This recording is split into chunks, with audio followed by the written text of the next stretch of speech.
Being just past 5 p.m. and pursuant to order, I will call Senator Hanson to make her first speech and ask that honourable senators extend the usual courtesies to Senator Hanson. I call Senator Hanson. Thank you, Mr Speaker.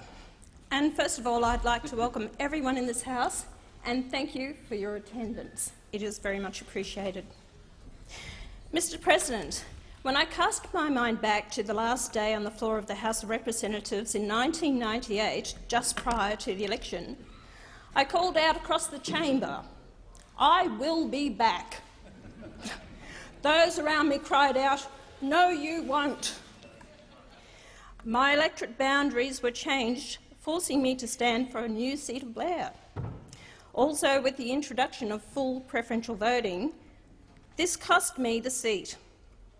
Although having polled 36% of the primary vote was not enough against Liberals' 21% and Labor's preferences delivering them the seat. It has taken numerous elections, countless legal battles and doing a stint in maximum security on trumped-up charges of which former Speaker Bronwyn Bishop stated, "I was Australia's first political prisoner to find myself here." Some call it persistence and tenacity. My daughter describes it as a Johnny Farnham comeback. I call it standing up and fighting for what you believe in and not allowing the bastards to grind you down. So to all my peers in this place and those from the past, I have two words for you. I'm back, but not alone. I cannot begin to express the pride and honour I have in being joined in this place by three of my colleagues. Senator Malcolm Roberts, also representing Queensland, New South Wales Senator Brian Burston, and Western Australia Senator Rod Cullerton, elected under Pauline Hanson's One Nation. As a strong, united team, I guarantee we will make a difference. Mr President, it has been 20 years and 4 days since I last delivered my first speech in this House, a speech that shook a nation, woke up many Australians and gave hope to those who thought no one was listening. That speech was relevant then, and it is still relevant today.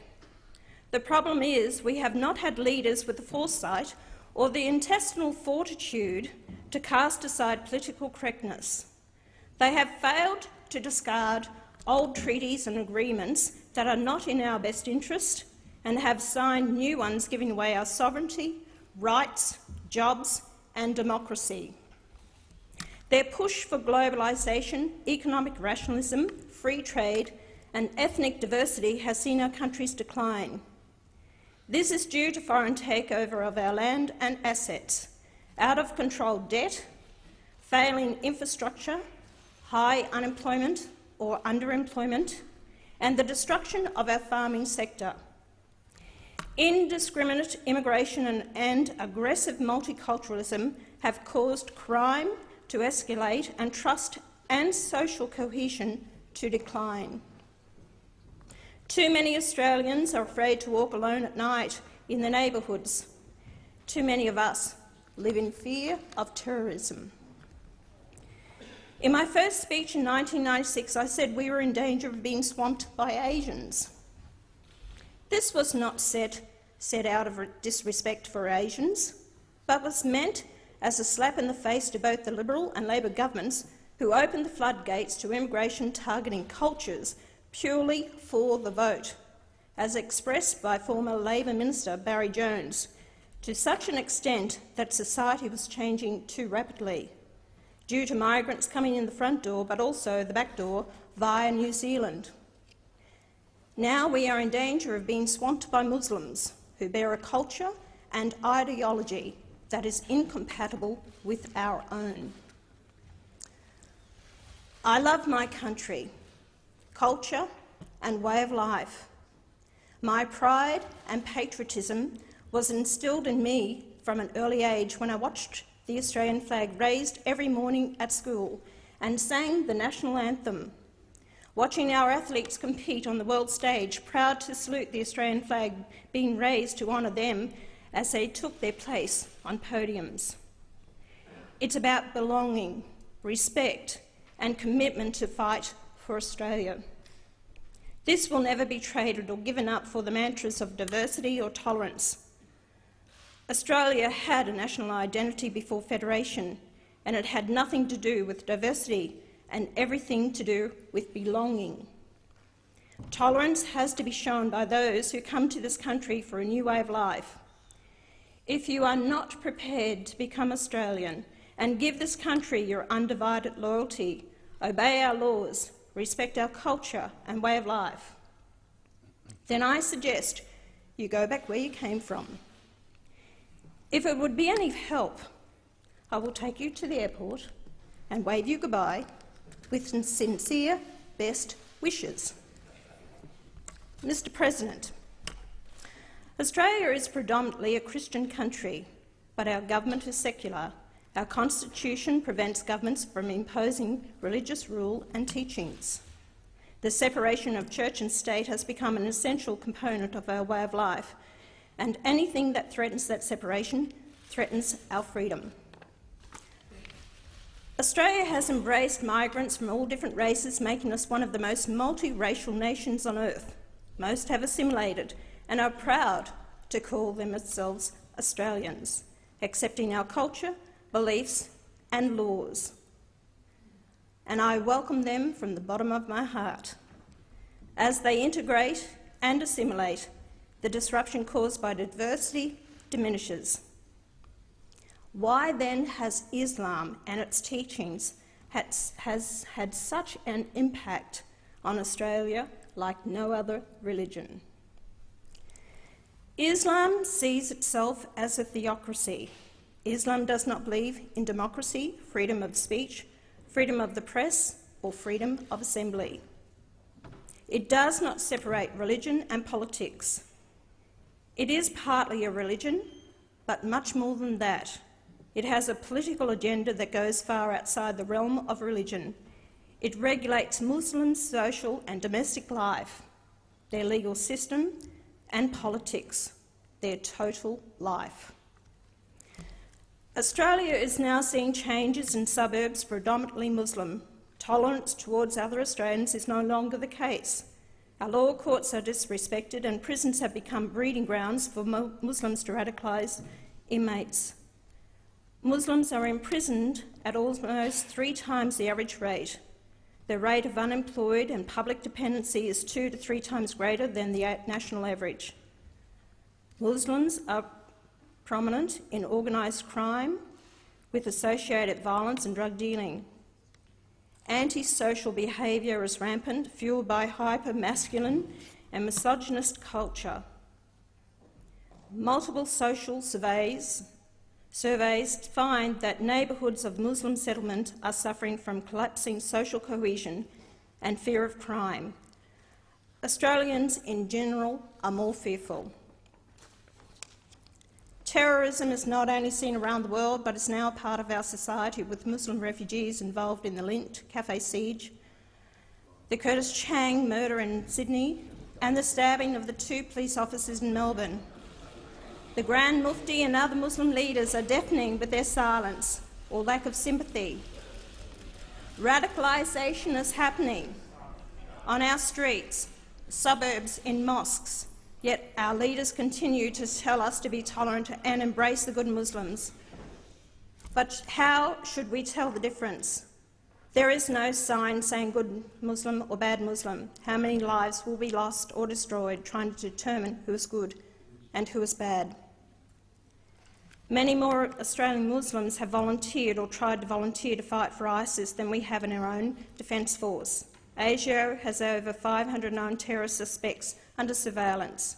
Civil tensions are on the rise across the country, led by Australians feeling the impact of Islam in their lives and distaste for its beliefs.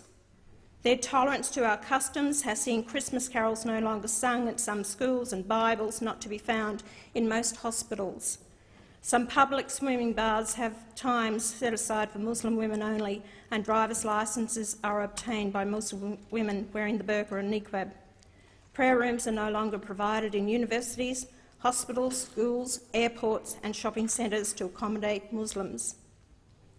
Halal certification tax has been forced upon us, costing Australians approximately $10 million a year. Halal certification is not a religious requirement but a money-making racket, and certification is unnecessary for Muslims' welfare because non-halal products can be consumed provided the word Bismillah is said over the food and a prayer is recited. Muslims want to see Sharia law introduced in Australia. This law is the totalitarian civil code, which prescribes harsh feudal rules imposed on everything, firstly for Muslims, later from everyone. As long as Islam is considered a religion, Sharia conflicts will with our secular state. Islam cannot have a significant presence in Australia if we are to live in an open, secular and cohesive society. Never before in Australia's history have we seen civil unrest and terror associated with a so-called religion or from followers of that faith. We have seen the destruction it is causing around the world. If we don't make changes now, there will be no hope in the future. Have no doubt that we will be living under Sharia law and treated as second-class citizens with second-class rights if we keep heading down the path with the attitude, "She'll be right, mate." Therefore, I call for stopping further Muslim immigration and banning the burqa as they have done in many countries around the world. Burqas are not a religious requirement. Most Australians find them confronting, as did two of our former Prime Ministers. I am sure a lot of the women forced to wear them would love to cast them aside, but live in fear to do so. In addition, no more mosques or schools should be built, and those that already exist should be monitored with regards to what they are teaching until the present crisis is over. Sharia law should not be acknowledged or allowed, and Australian companies should be banned from paying for halal certification. Mr. President, Australians have never been permitted to vote on immigration and multiculturalism. When have we been asked or consulted about our population? We reached a population of 24 million this year, 17 years ahead of prediction. Governments have continually brought in high levels of immigration, so they say, to stimulate the economy. This is rubbish. The economy is stimulated by funding infrastructure projects, creating employment. What major projects have we had in this country for the past 30 years? How many dams have we built in the past 50 years? The only stimulation that is happening is welfare handouts, many going to migrants unable to get jobs. At present, our immigration intake is 190,000 a year. High immigration is only beneficial to multinationals, banks and big business seeking a larger market, while everyday Australians suffer from this massive intake. They are waiting longer for their life-saving operation. The unemployment queues grow longer, and even longer when government jobs are given priority to migrants. Our city roads have become parking lots, schools bursting at the seams. Our aged and sick are left behind to fend for themselves, and many cities and towns struggle to provide water for an ever-growing population. Our service providers struggle to cope due to lack of government funding, leaving it to charities to pick up the pieces. Governments, both state and federal, have a duty of care to the Australian people. Clean up your own backyard before flooding our country with more people who are going to be a drain on our society. I call for a halt to further immigration and look after our aged, sick and helpless first. Mr. President, foreign investment and foreign ownership is a great concern.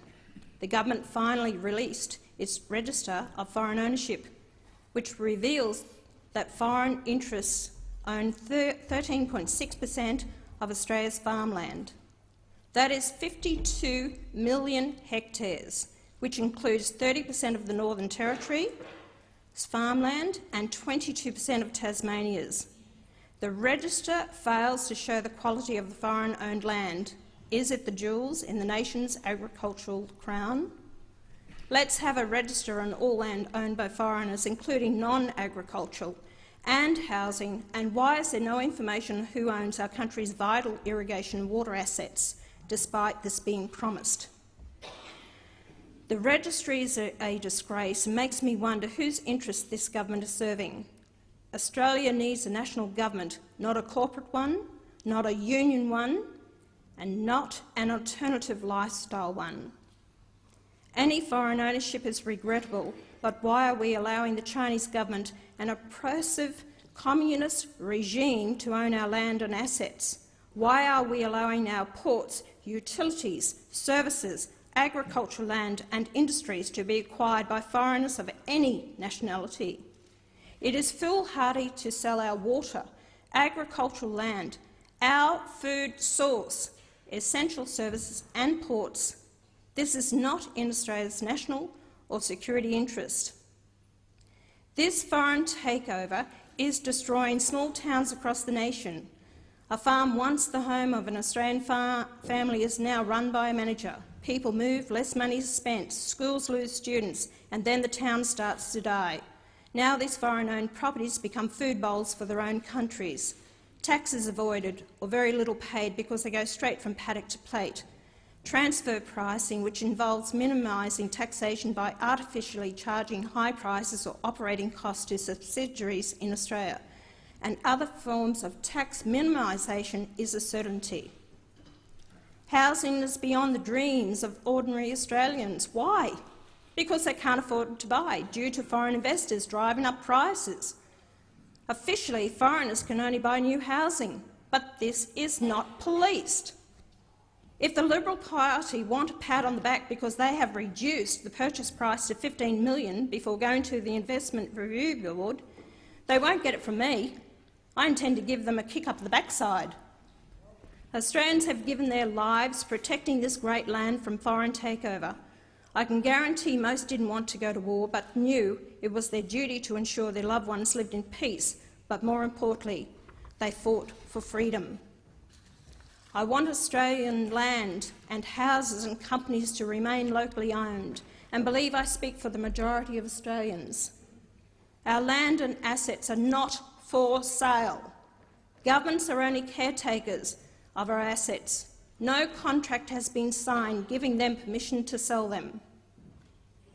If they cannot rein in the budget with overpaid public servants, one being the head of Australia Post on $4.8 million per year, foreign aid, welfare fraud, politicians' lurks and perks, including former Prime Ministers, and backroom deals for government jobs, then get out of the job of running this country. I warn this government and future governments, you never miss the water till the well runs dry. Mr President, Australia's federal gross debt is currently $499 billion. Our interest payments are over $43.5 billion a day, $1 a day. Wow, it's not million, it's million. $43.5 million a day. Out of control government spending, mismanagement of taxpayers' dollars, multinationals not paying their share of tax, and welfare that was introduced to provide for the aged and sick or as a helping hand to those going through tough times has now become a way of life for some and abused and rorted by others. Welfare costs the Australian taxpayer approximately $158 billion a year and is expected to rise to $191 billion by 2019-20. Nearly one half of our budget is spent on welfare. This is out of control and must be reined in. Farmers are screaming out for workers, and small businesses have difficulty in finding people who want to work. Welfare is not a right. Unless you are aged or sick, it is a privilege paid for by hard-working Australians. I support the government in wanting to stop school leavers going immediately onto welfare. What message are we sending them?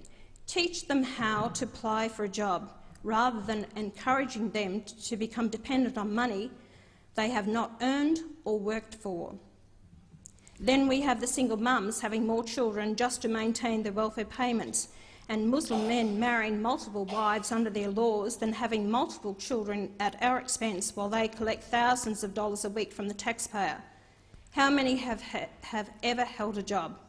Why would anyone want to work when welfare is so very lucrative? If people bring children into the world, it is their responsibility, not the taxpayers. Therefore, I propose that if a woman has a child, the taxpayer supports the first child. But if they have more, there will be no more increase to the welfare payment. Get a job and start taking responsibility for your own actions. Not only are we facing a crisis with welfare, but also with our health budget. It is also being scammed, abused, rorted and costing the taxpayer billions. The healthcare card has no identification on it, just name and number. Anyone can and does take another person's card when visiting a doctor, especially those who bulk bill. Prescriptions are collected at a cost to the taxpayer if the card holder is on welfare. Overseas tourists, illegals and those not entitled to Medicare use their families' or friends' cards. Let me give an example. One tourist visiting family fell sick, went to the doctor, used his cousin's Medicare card, ended up in hospital and died. The owner of the card had to admit it was not he. What happened, you ask? Well, he just had to pay the hospital bill.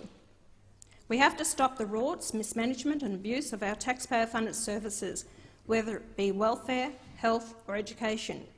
If you want to access these services, then apply for an Australian identity card. You must prove you are entitled to apply for the card on a point system. There shouldn't be any complaints because applying for a $30 mobile phone plan is the same, so I won't accept do-gooders complaining about people's privacy. The card will have an identification chip, a photo and electronic fingerprint. If we are ever going to pull back our deficit, we must stop the thieves. If you are not prepared to apply for the card, that is your choice, but expect to pay full price for doctors, prescriptions and no more welfare handouts will be coming your way. Mr President, family law would be the most discriminate, biased and unworkable policy in this country. I referred to it in my maiden speech 20 years ago, and still nothing has changed. If anything, it's worse. As a nation, we should hang our heads in shame when, on average, 3 men suicide a day and occasionally a woman due to family breakdowns. The whole system is unworkable and is in desperate need of change. Children are used as pawns in custody battles where women are make frivolous claims and believe they have the sole right to the children. Children have 2 parents, and until we treat mums and dads with the same courtesy and rights, we will continue to see murders due to sheer frustration, depression and mental illness caused by this unworkable scheme.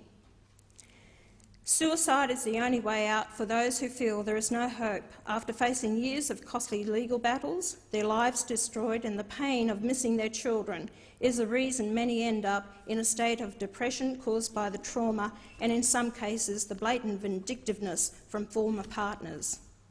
Child support is another contentious issue and should be revised. Some parents are left caring and providing for children without any financial help from the other parent. Others refuse to work so they don't have to pay child support. The system needs to be balanced, taking in the age of the child on a sliding scale, and both parents' income should be taken into account. Non-custodial parents find it hard to restart their lives with excessive child support payments that see their former partners live a very comfortable life. Make it fair with both custody and child support, and most parents will gladly take on their responsibility. I ask all parents, is it worth the pain and anguish to deny your child the love they so deserve from both parents? They are only children for such a short time, and all children need both parents. Please put your differences aside, make your peace and come to agreements outside of law courts. The only ones to gain are the legal professions who are rubbing their hands together watching the thousands of dollars come their way. Is it worth losing the family home? Is it worth the grief it brings not only to you but to your extended families, not to mention the children? At the end of the day, the answer is no. I speak from experience, not only as a mum myself, but as a grandmother. Mr. President, I'm not going to do a Darren Hinch and speak for 45 minutes. Darren is, no, he's still awake.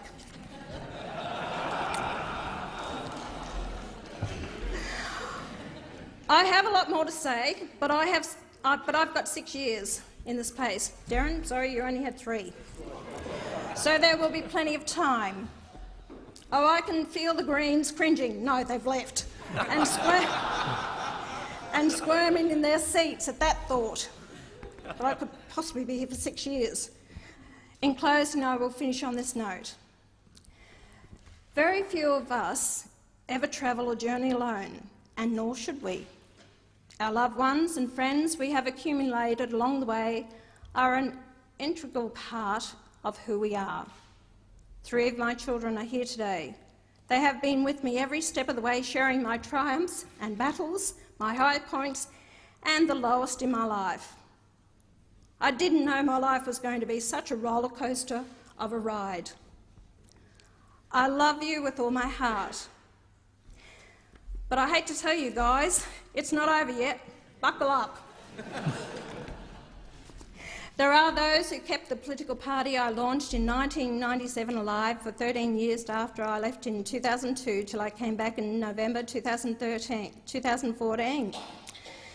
Special thanks to Ian Nelson for never giving up and asking me to come back and lead the party. James Ashby is a man I have the utmost respect and admiration for. Like myself, the establishment has also kicked him about unfairly. Your dedication and hard work beside me was a clincher that saw me win not only my seat but also the other senators. With deep appreciation and sincerity, thank you. Thanks to Soraya Berrick. You took on a task unbeknown to you, from performing as a professional violinist to running a political office and campaigns. You have been invaluable. A couple of strangers came along at the right time, helped me spread my wings, giving me the support and assistance I needed that sees me standing on this floor today. They are no longer strangers but dear friends. Welcome at home any time for another lamb roast. Thank you, Bill and Renata. As I said earlier, I was in prison in 2003 for 3 years, held in maximum security on electoral fraud charges. My sentence was quashed on appeal after 11 weeks. If it wasn't for my sister Judy and brother Peter fighting for my freedom and justice, and Alan Jones, along with approximately 90% of Australians who believed I was wrongly imprisoned, I would have been behind bars for 3 years. My father always said, politics is a dirty game. I was one of 7 children and the quiet one of the family, believe it or not. Believe me, you are lucky to have me here and not the rest of the second clan. We come from a breed of Australians taught values, morals, honesty, the work ethic and common sense, something very much lacking today. I will never take my position as Senator in this place for granted, nor should I. To the people of Queensland and Australia who voted for me and my party, thank you. You have given me a great honour. Now it is up to me to prove my worth to you. I can guarantee Pauline Hanson is a name that carries with it independence, honesty, assurance, quality and reliability, something the Chinese can never buy, and halal snack packs never provided. Isn't that right, Sam? Mr. President and my fellow senators, thank you for your indulgence. We may not agree on everything, but we need to work together for the future of our country and its people. I look forward to working with each and one of you, including the Greens, if you are prepared to see this country prosper rather than shut it down. Thank you.